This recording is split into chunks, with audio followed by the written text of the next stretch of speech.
ऋषी बोलत नाही कोणाशी, पिवळा रंग अंगाशी.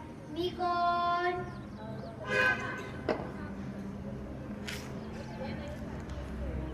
तू?